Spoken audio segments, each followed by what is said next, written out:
As Martin Scorsese's mob drama The Irishman draws near, naturally the film's marketing department is going to be increasing the intensity of their advertising of the film.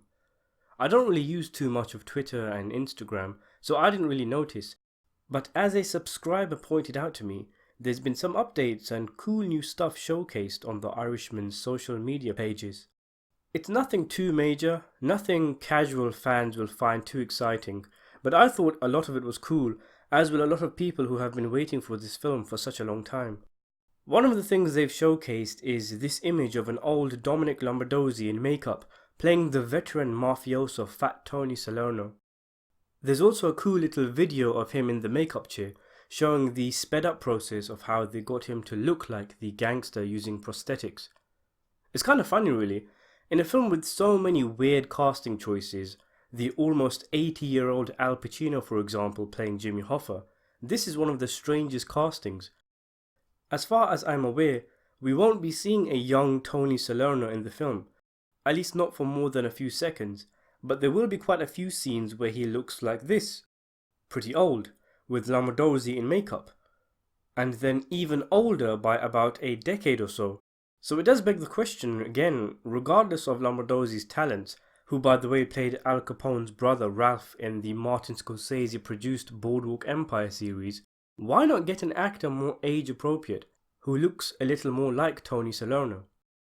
Anyway, there's a few other things here and there. It's mainly a collection of GIFs and images from the film, tagged along with quotes from the movie or a sentence or two to drum up hype, a bit like I was doing for a few months before the film's release on my community tab.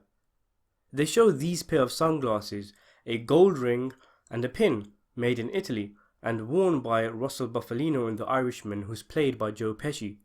The ring in the movie is one of only 3 that exists like it, one of the other 2 which he gave to his associate Frank Sheeran, as mentioned in The Irishman's trailer. The pin is a representation of the Italian-American Civil Rights League, something which Bufalino was a supporter of. It's something which the mafia itself was split on. Some, like Joe Colombo, welcomed it and played an active part, seeing as though it gave Italian Americans a good name and deterred from the stereotype of them all being criminals. Others were nervous about how much attention it started to draw to the mafia, and a major subplot of The Irishman is concerned with the League. Another image shows this set of clothes and Jimmy Hoffa presidency campaign badges for the Teamsters Union, which were worn in a 1957 flashback scene by Al Pacino, who plays Jimmy Hoffa. They briefly showed the flashback scene in the teaser trailer to the film. There's a short little video where they show a collection of Hoffa badges and play a longer audio version of the first conversation between Jimmy Hoffa and Frank Sheeran on The Irishman's Twitter page, like we heard in the trailer, but my favourite thing showcased was the same thing but done with the scene in the trailer between Hoffa and Bufalino. Here, have a listen. Some people, not me, but some people, they're a little concerned. Some people, not me, they think that you might be demonstrating a failure to show appreciation.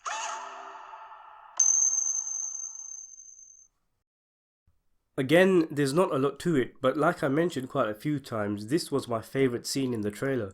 Essentially, Bufalino is warning Hoffa, threatening him even, because of the way he's been behaving recently, and it's also the very first time we've heard an exchange between Al Pacino and Joe Pesci. You know, I've read the first draft of the script that was written in around 2007, and Bufalino's line here was exactly like it was in the script.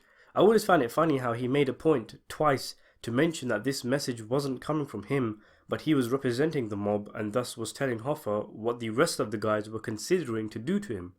And as is the way with mob guys, they never come out and say exactly what they want to say, instead leaving it to code.